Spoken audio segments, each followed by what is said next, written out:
ìwọ ló fi àgbà hàn, ìwọ ló kó bá nítorí pé ó bínú. Àtèèyàn bí àtèèyàn rẹ tó ń tẹ̀lé ẹ wọn ò fẹ́ mọ ohun tó ṣẹlẹ̀, wọ́n gbá ti bẹ́ẹ̀ ni. Mo mean àwọn fans tó jó lólùfẹ́ àtọ̀tá ẹ pàápàá tó wà nínú wọn. Wọ́n gbá wọn fi yá. Wọ́n gbá wọn fi yá. Lábọ̀ wàhálà yẹn pọ̀, ìwọ gangan lè má rí. Nítorí wípé inú ti bí ẹ. Ohun tó bínú sí ò tó bínú sí my dear sister. Àmọ́ ọ̀rọ̀ yẹn dàbí kéèyàn ti wà lóró kó ti wà lẹ́rẹ̀ tẹ́lẹ̀tẹ́lẹ̀ pé lọ́wọ́ tí mo wà yìí bẹ́ẹ̀ nìkan bá ta fẹ́lẹ́fẹ́lẹ́ máa kígbélé. Bẹ́ẹ̀ lọ̀rọ̀ yẹn ṣe bá wa. Ó wá jẹ́ wípé Bíọ́lá Adébáyọ̀ ló forí kó. Bíọ́lá Adébáyọ̀ kì í ṣọmọ líle o. Bó bá jọmọ líle kò ní yọ fídíò. Tó bá jẹ́ ọmọ líle gbogbo táwọn èèyàn ń sọ ṣe báwọn ajá orí social media ní àwọn ẹlòmíì ò ní làákàyè kankan. Gbogbo ọjọ́ orí tó wà lórí ẹlòmíì tó ń kọ̀kọ́ kúkọ yẹn tá tún máa kọ̀máǹdì ọmọ 16, 18, 20, 22 àìmọye ò tó bàtà ẹsẹ̀ tí wọ́n ń kọ bad comment tí wọ́n ń fi èébú ara bú àwọn ìlàkọjá tó ti làkọjá. Ní mọ́ṣúárì lẹ́yìn wà nígbà tí Bíọ́lá àti Ìyábọ̀ wá dá ọ̀rọ̀ ìgbéyàwó mi tí Bíọ́lá gbé mi wá sórí pílátífọ̀mù tó ń fi nípa lówó fíìmù tí wọn àti Ìyábọ̀ òjòjọ́ ń fi nípa àríjà ìwọ́n wà mọ́ṣúárì ńgbà yìí àríjà.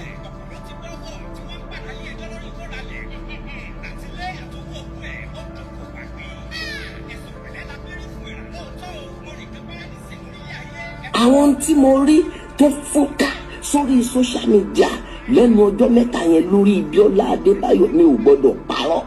Èmi àti ẹ̀ ò ní closeness àmọ́ àánú mi ṣe.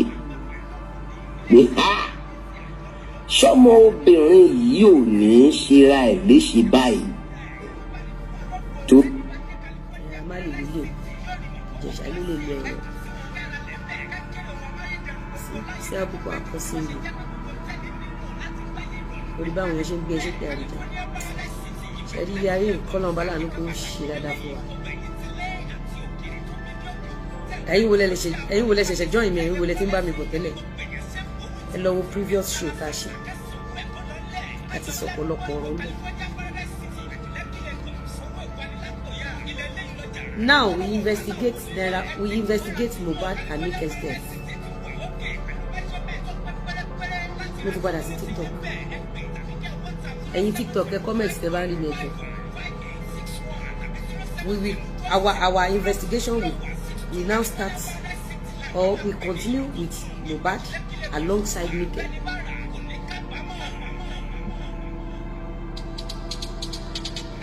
Ẹ ṣẹ̀ṣẹ̀ débí ni ẹ lọ wo show tá a ti ń ṣe lọ tẹ́lẹ̀. Ẹ lọ wo show nígbà tó lọ́wọ́ máa ṣe ń sìn. Àwa bí Bíọ́lá autopsy ní kẹ̀dá, Ìyábọ̀ autopsy Mohbad dá. Ẹ̀rí pé lèyí lágbára, ẹ̀rí pé lèyí ní agbára. Àwọn ti lọ sí kíní. Orí ọ̀rọ̀ àwọn ará social media tá a wà yìí bí èèyàn ò bá kí ṣẹni tó yù sí mọ́ tí wọ́n bá kó tì í. But iṣẹ́ tẹ̀yìn fi ń jẹun Ìyábọ̀ Òjó lọ fi ń kó ti orí aláìṣẹ̀ tó tiẹ̀ tó ń kírọ̀sì kúrò ní film industry ó ń kírọ̀sì lọ́dọ̀ àwọn ọmọ ní hip hop. Ẹ̀rí ìdí táwọn èèyàn ṣe patronize yín ẹ̀rí ìdí tíṣẹ́ tíátà fi ṣu tí ò dìde mọ́. àwọn ọmọ tó ń ta ẹ lọ wọ àwọn ọmọ English ló ń tà ń sìn. Yorùbá ló dẹ̀ ń tà ń gbà kan tó jẹ́ pé àwọn ọmọ English máa ń wá wọ́n máa ń fẹ́ feature nínú Yorùbá. Ìyábọ̀ Òjó ti fi image iṣẹ́ yín tẹ́ fi ń jẹun ó ti fi ba ayé jẹ́ ó ti fi bọ̀ ń jẹ́ ó ti lọ fi gbọ́ bọ́lọ́bọ̀ jù sí mọ́ṣúárì. ṣé búlí tó búlí yẹn mẹ́sàn-án àánú ẹ̀ ò ṣe àánú tèmi ò ṣe ń gbà tí Bíọ́lá àti Ìyábọ̀ búlí èmi àánú tèmi ò ṣe. ẹ̀dá lè lọ bẹ́ sómi ẹ̀dá lè ronú kí BP ẹ̀ kó ráìsì ẹ̀dá lè má mọ ohun tó máa gbé ṣubú lílẹ̀ tá a sì kọjá sálákejì. bí Bíọ́lá bá mọ̀ wípé ayé máa gbà ń sódì kò ní gba bàbá Ìjẹ̀ṣà láàyè kó wà. Àrẹ̀jàn nínú fídíò tí mo play tán inú Ìjẹ̀ṣà àti Bíọ́lá ta ló yẹ kó wà lẹ́wọ̀n gbére. Àrẹ̀jàn ìjó lẹ́tọ̀ọ́ kí Ìjẹ̀ṣà tán set up kó lọ sórí platform tó jẹ́ pé àwọn èèyàn máa ń kú lẹ́yìn tó bá grant interview mi. ṣé o ti rí ilé ayé tí mi ò bá ṣe explanation yìí ẹ rò pé oore ni Bíọ́lá ṣe fún Ìjẹ̀ṣà Ìjẹ̀ṣà ló ṣoore fún Bíọ́lá. level bàbá Ìjẹ̀ṣà tí wọ́n parọ́ mọ́ tí wọ́n set up ó kọjá rádaràda débi wípé bàbá Ìjẹ̀ṣà máa wá stoop solo láti lọ grant interview lórí platform Bíọ́lá tí àwọn èèyàn máa ń gbóògùn jẹ tó bá kúrò lórí platform yẹn for interview. ẹni Ìjẹ̀ṣà láìka ó lẹ̀ wọ́n ọdún márùn-ún. so Bíọ́lá tó gbé èèyàn wá tí ò kọ́fà ojú ẹ̀ tó interview ẹ̀ tọmọ yẹn lájà ń bá òun sùn tọmọ yẹn dẹ̀ gbóògùn jẹ ní few days after tó kú ó yá báwo la ṣe fẹ́ ṣe kéèsì yẹn báyìí báwo la ṣe ṣe kéèsì yẹn. ẹni tó pè wá ó ní ìyá nìkẹ́lẹ́ ìfá nǹkan tí mo ṣe lọ dígì kéèsì yìí ó náà pè níkẹ́ kó parọ́ mọ́ra ẹ̀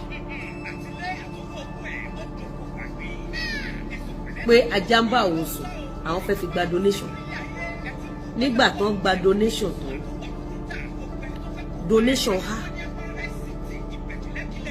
àwọn tó plọ̀tì sọ́dọ̀ níkẹ́ ṣé àwọn náà yọjú níkẹ́ báwọn tó plọ̀tì sọ́dọ̀ Mohbad ṣe yọjú Mohbad question.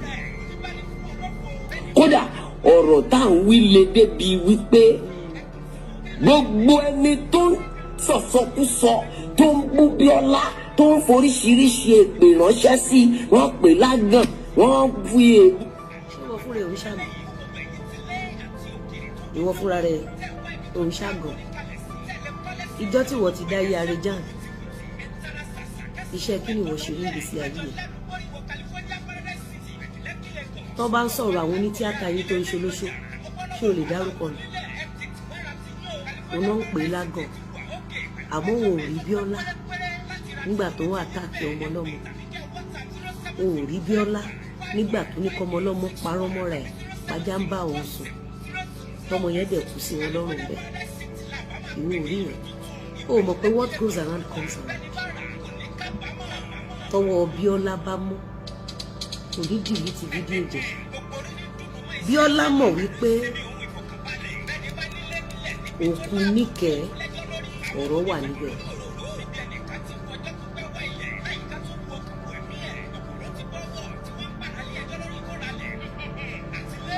How can Baba Ìjẹ̀ṣà end up on a platform tó jẹ́ pé tí àwọn èèyàn bá lọ ọbẹ̀ wọ́n bá lọ grand interview wọ́n máa ń kú lọ́jọ́ kejì ọjọ́ kẹta. nígbà tó ń pè é lágàn yẹn ò bá dẹ̀ ti jáde ìwọ jáde kó o sọ fún wa àwọn tó pè é lágàn. ṣé Bíọ́lá ò kì í ṣàgàn?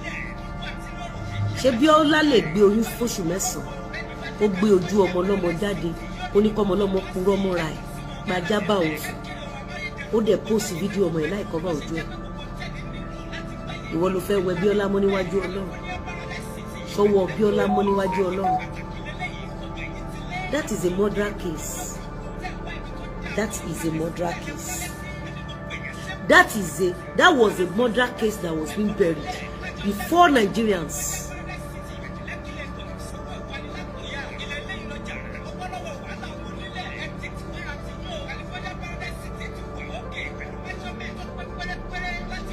Òun ni mo ṣe ń sọ pé kó o lè bá mọ̀ pé àgàn ní Bíọ́lá. Tí Bíọ́lá bá lọ́mọ láyé, a yọ fídíò tó ṣe fún mi. Torí vulnerable moment ni Bíọ́lá ṣe fídíò fáwọn ọmọ mi. Nígbà tí mo ní ìdìrànlọ́wọ́ Ọlọ́run àti ìrànlọ́wọ́ èèyàn ní Bíọ́lá àti Ìyábọ̀ Òjó, wọ́n wá sọ̀rọ̀ mi. Ọjọ́ ń fi nípa ẹ̀yìn èèyàn ṣáà rí fídíò kan ṣe fún mi. Ẹ lọ wo comment section. O mọye views. Bíọ́lá ò tún dúró, ó tún fi mí polówó fíìmù. So Arejan, ọmọ tí Bíọ́lá interrogate tó kú sọ́dọ̀ yín ẹ gbé síta. Ẹ sọ fún wa ibi tó kú sí. Ìwọ bá wa pé Bíọ́lá kó béèrè pé ibo ni Níkẹ́ kú sí.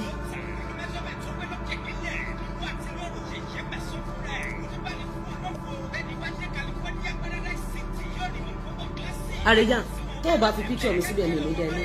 Èmi ń challenge Arejan pé béèrè lọ́wọ́ Bíọ́lá pé bo ni Níkẹ́ kú sí. Àwọn èèyàn mẹ́ta tí Bíọ́lá admit pé òun rán sí Níkẹ́. The same èèyàn mẹ́ta ni Ìyábọ̀ Òjó admit pé òun rán sí Naira Marley tó ń gbé nílé Mohbad. Báwa béèrè iye tí Bíọ́lá tó fi Níkẹ́ pa. Owó tí Bíọ́lá pa lẹ́yìn tí Níkẹ́ gbóògùn jẹ tí kò lè fèsì ṣéèmù yẹn. Owó tó ń fi pa ta ló kó fún.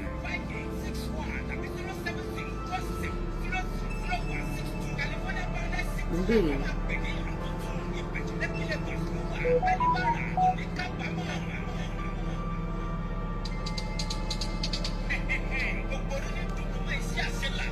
Ṣé bẹ́ẹ̀ sọ pé àbèsí wọn yọ̀tà tèmi lẹ́nu. Àgàn ni Bíọ́lá náà. Àgàn ni Bíọ́lá. Ṣé Bíọ́lá ò ń ṣàgàn ni ẹ̀yìn èèyàn? Ṣé kò ń ṣàgàn? Àgàn ni. Kò ń ṣàgàn ọmọ nìkan ṣoṣo. Àgàn ayérayé ni Bíọ́lá.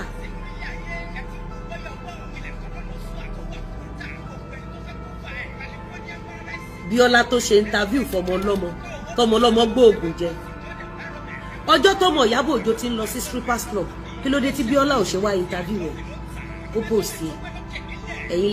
Ẹ̀yin lẹ mọwọ́ dàbọ̀ ọmọ tí ẹ wá máa wọn ọmọ ọlọ́mọ ẹbẹ̀ sí níyanjú wọn.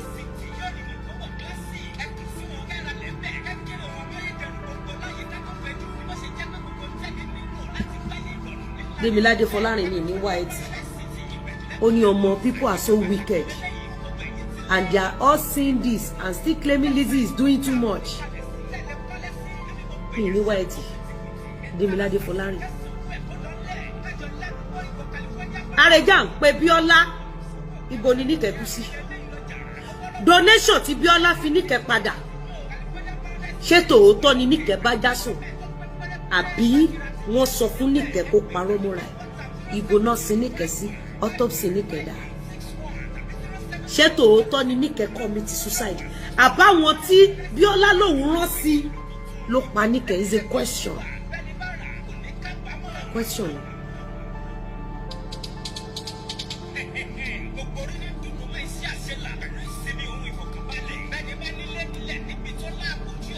Ìbò tí wọ́n sọ yẹn ọkàn mi, you are not a happy person. Ọkàn mi. Bẹ́yìn bá jẹ́ happy person, ṣó yẹ ká ẹ dá sọ̀rọ̀ mi? Ṣó yẹ ká ẹ fẹnu sọ̀rọ̀ mi? Ṣó tọ́ sí Bíọ́lá kó wá gbé kéèsì family mi kí Bíọ́lá máa sọ̀rọ̀ bàbá ọmọ mi kó máa sọ̀rọ̀ ọmọ mi lórí platform ẹ̀? Àbí Bíọ́lá ó kọ́ ti promo fíìmù ẹ̀ sínú show tí wà tí Ìyábọ̀ Òjó jọ ṣe?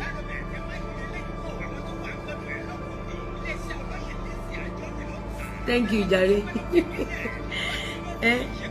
Tade Oba said, the only thing here is that you are beautiful.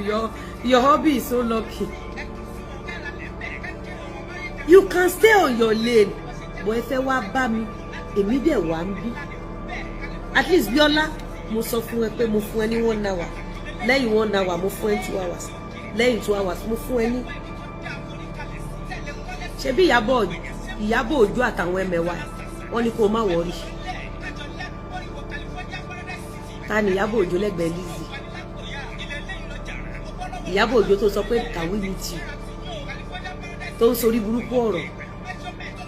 Biola, èmi ló fẹ́ bá forí gbárí. Ọjọ́ tó ti wá fún mi ló ti tán nínú ayé. Foxy, Floxy Isaac, why is Nika's death are not being investigated?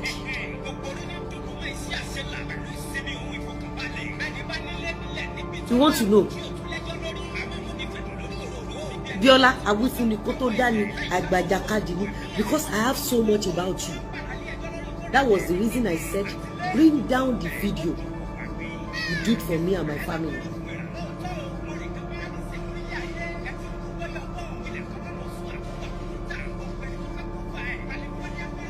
Oh yeah, mo gbari jam. Warabu bí ọ̀rọ̀ mi ìgbéyàwó ẹ̀ gbogbo. Nígbà tí Biola dá ọ̀rọ̀ tèmi sílẹ̀, ọ̀rọ̀ bẹ́mi ṣe ń jó pàṣọ ló dá ló sọ lórí platform ẹ̀.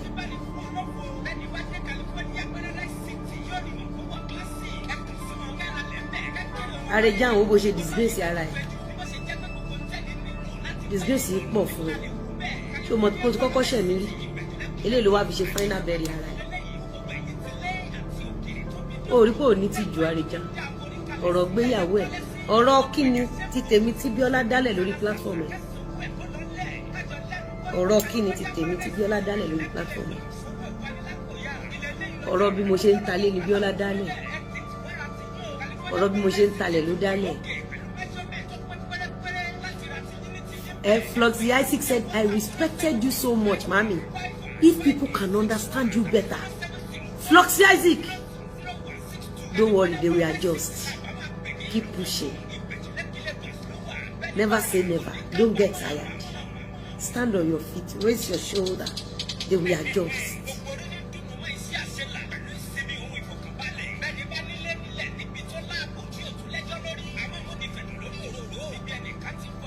Biola, olórí láyà oní tí wò bá mú fídíò tèmi wálẹ̀. Kí lèmi fẹ́ ṣe?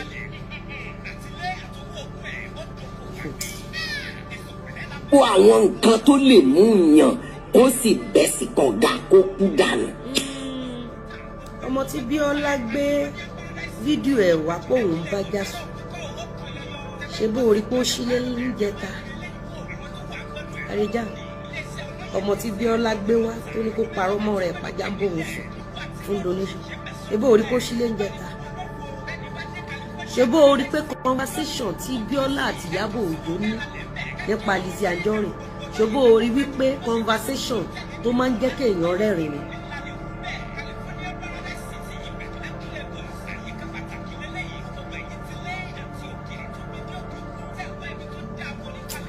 Àrẹ̀já,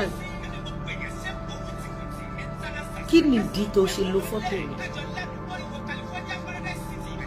Adẹ̀má wa ń pọ́n ẹ lé níbí o, àgbà tó ṣẹ̀ sí ẹ tó yẹ̀yà rẹ̀. A máa ń pọ́n ẹ lé níbí gan o, ó lè wá dọ̀tí àrí ó ṣẹ̀ sí ẹ. Ó dẹ̀ dùn mí ṣá, ó dùn mí kó o ṣẹ̀ sí. Àrẹ̀já, Níkẹ́ tó kú kí ló pa? Ṣé fídíò interview tí Biola ṣe fún Níkẹ́ ṣé o gbàdúrà kan ṣe fọ́mọ obìnrin? Mo ń bíze kò sí.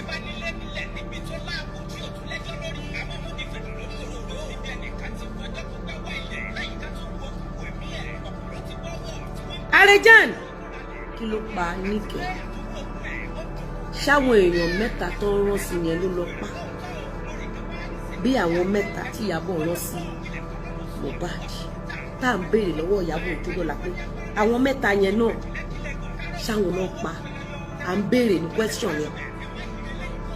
Ṣáwọn mẹ́ta tí Biola sọ pé òun rán sí Níkẹ́, which is kí lorúkọ wọn, therapist àtàwọn méjì tó ní kó lọ sílé ẹ̀ ṣáwọn ìkànnà mẹ́tẹ̀ẹ̀ta yẹn ló yanjú ẹ̀ nítorí pé owó donation ẹ̀ hà àbí kí ló pa Níkẹ́ àbí kí kankan náà mẹ́tẹ̀ẹ̀ta yẹn gan má pa Bíọ́lá tó bá jẹ́ pé fídíò ọmọ yẹn ìwọ kọ́ ló plan ẹ̀ pé kó parọ́ ọmọ ẹ̀ tẹ́nibọ̀dì bá wá bá ẹ pé òun bá já sùn ṣó yẹ kó o play irú fídíò yẹn ṣó yẹ kó post ẹ̀.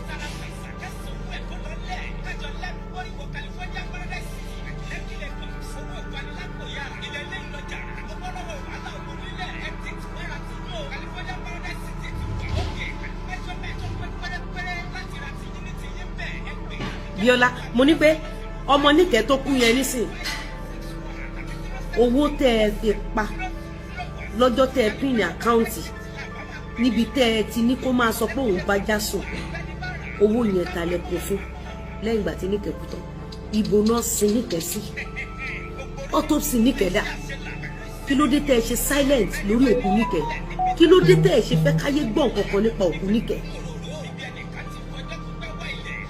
Since you admitted in your video that she died due to the interview she granted for you,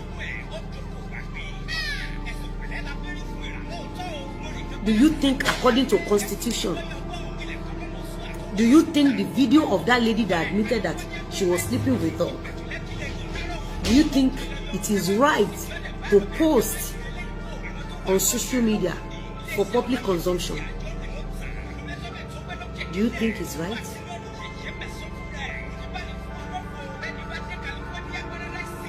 Èèyàn mẹ́ta lè rán wá torí tí àwọn méjì bá dọ̀rẹ́ ìkẹta lè sọ fún yín bó ṣe ń ṣẹlẹ̀.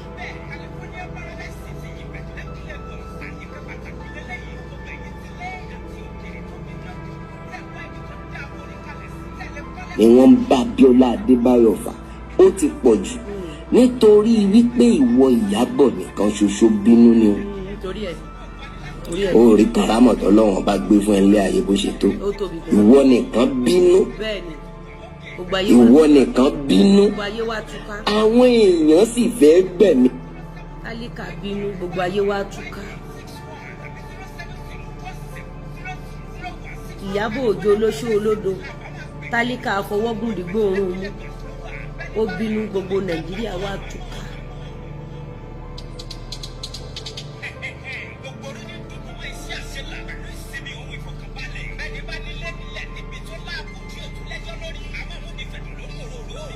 Flux Isaac a ní pé it is even ó wà ridiculous fún Ìjẹ̀ṣà to have gone to broadcast tó jẹ́ pé táwọn èèyàn tó bá grant interview ń bẹ̀ tó wọ́n máa ń kú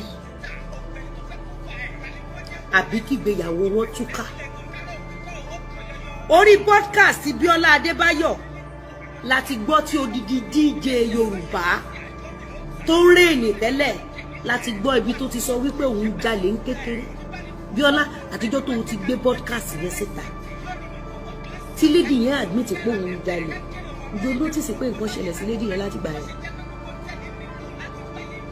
Say it is safe to say Bíọ́lá Adébáyọ̀ Talk to Babianla is the TV station of Gistlover.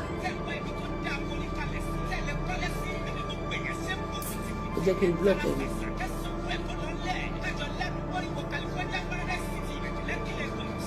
Ẹ mọ̀ ní mo block ẹ̀ nìyẹn ó ní rọ́nà ń pa pé Níkẹ́ o Níkẹ́ dẹ̀ ti kú àwọn Ìyábọ̀ ló lọ ń bá push narrative pé Níkẹ́ òkú Níkẹ́ ti kú wọ́n ti sin Níkẹ́ wọ́n rọ̀ṣì sí Níkẹ́ gan-an.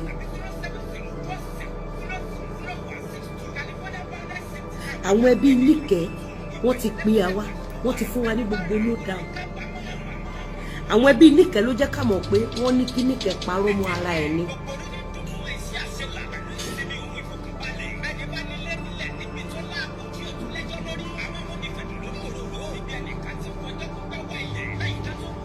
Ṣé rí àwọn tó ń sọ pé irọ́ ni Níkẹ́ òkú yẹn olórí burúkú ni wọ́n o. Iṣẹ́ tí Ìyábọ̀ Òjó bá Bíọ́lá ṣe lọ́ndà WhatsApp group yẹn you see. Ṣé ń gbọ́ ó wá bẹ̀bẹ̀ ó bẹ̀bẹ̀ pé tòótọ́ lọmọ yẹn ti kú wọ́n jọ wá ṣe dúnàdúrà kó máa bá bo òkú ọmọ yẹn ẹni pé bóyá jáde ó tán live chat tó wá ń sùn ní kẹtì gbogbo ibi tán sí níkẹ́ sí gbogbo bọ́n ṣe sáré lọ sí níkẹ́ gbogbo ẹ̀ ló wà náà.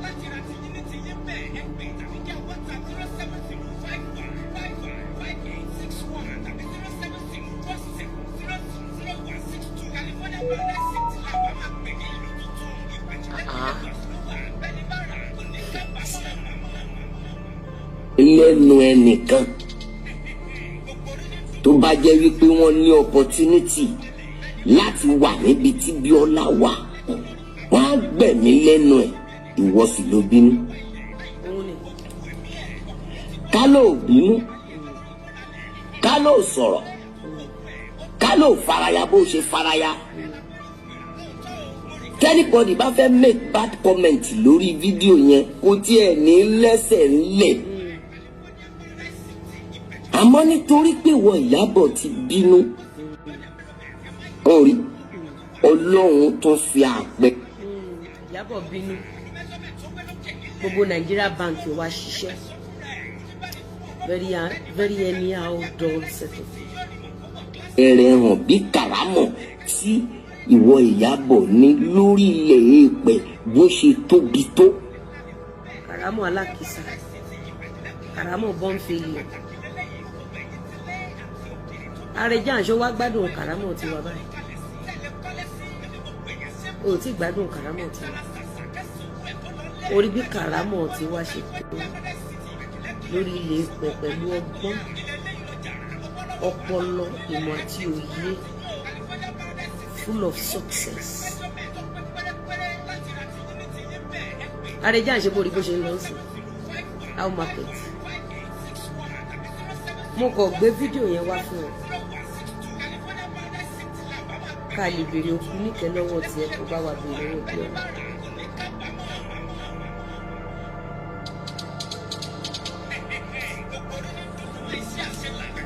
Mi ò sí lọ́dọ̀ Bíọ́lá mi ò mọ ibi tí Bíọ́lá wà àmọ́ mo mọ̀ pé ó ṣèkì. Àkọ́kọ́ ni pé kọ̀líìgì lẹ́jọ́ jẹ́. Àrẹjà ò dẹ̀rù pọ̀rọ̀ tó ń sọ yìí ó máa damage image film industry basically your image. Má tẹ̀lé comment section tó wà lọ́dọ̀ yẹn àti WhatsApp group ni wọ́n ti wá comment. Má tẹ̀lé wọ́n fún ẹ ní 2 weeks. I understand nǹkan tí mo sọ. Kò sì ní rí ẹ bí ẹni tó lè bínú sóhun torí wípé nínú ẹ̀mí ẹ̀ kì í ṣe pé ó fẹ́ ṣẹ̀ ẹ́. Orí Bíọ́lá Adébáyọ̀ tá à ń wí ti wá ṣe oore tó pọ̀ nínú ayé àwọn ọ̀pọ̀lọpọ̀ èèyàn. Oore yẹn pọ̀ wọ́n ní káwọn èèyàn donate 110 million fẹ́yàn kan. Ta ló wo show mi lálẹ́ àná? How many of you watched our yesterday night show? Show tí Ìyábọ̀ Òjó fi mí ṣe ó ní káwọn èèyàn wá dá 110 million wọ́n ti dá 58 million. Oore yẹn pọ̀ oore tó parú níkẹ́ yẹn oore ni oore tó mu tó ní kí níkẹ́ parọ́ mọ́ rẹ̀ pàjábọ̀ oṣù oore ni oore tó fi rán èèyàn mẹ́ta sí níkẹ́ tí níkẹ́ kú tán dẹ̀ sáré lọ sí níkẹ́ ní gbọ̀dọ̀gbọ̀dọ̀ oore ni aborí kọ́ oore ni. Ìjọ tí Bíọ́lá Adébáyọ̀ ti ń tọrọ bára ẹ fún mi ní èèyàn kan tó wá padà dúpẹ́ tẹ́ ẹ dẹ̀ ń rí ní society pẹ̀lú tẹ́ ẹ dáwó fún rẹ̀ fún mi léèyàn. Ẹ jẹ́ ń rí kọ́mẹ̀ntì yẹn jọ mo ń bẹ̀ yín kọ́mẹ̀ntì ń ṣe ẹjọ́ bá mi táàgì èèyàn kan tí Ìyábọ̀ Alice Òjó Gistlover àti Bíọ́dún àti Bíọ́lá àti Tósìn onídìínífùrọ̀ Tósìn body odor ambassador ẹ fún mi léèyàn kan tí gbogbo wọn ti fi gba donation tẹ́ ẹ ṣì wá ń rí ẹni yẹn tẹ́ni yẹn ń rìn kiri ẹ fún mi léèyàn kan. àwọn ilé ìfowó yín jà wọ́n sọ wọ́n fowó yín jọ fàdà sáré jàn ní branch Ìyábọ̀ Òjó l'Abẹ́òkúta ń sìn donation branch. lórí prógámù ẹ̀ yẹn. Adéjà mo ń béèrè pé kí ló gbé fọ́tò mi síbẹ̀ fún question.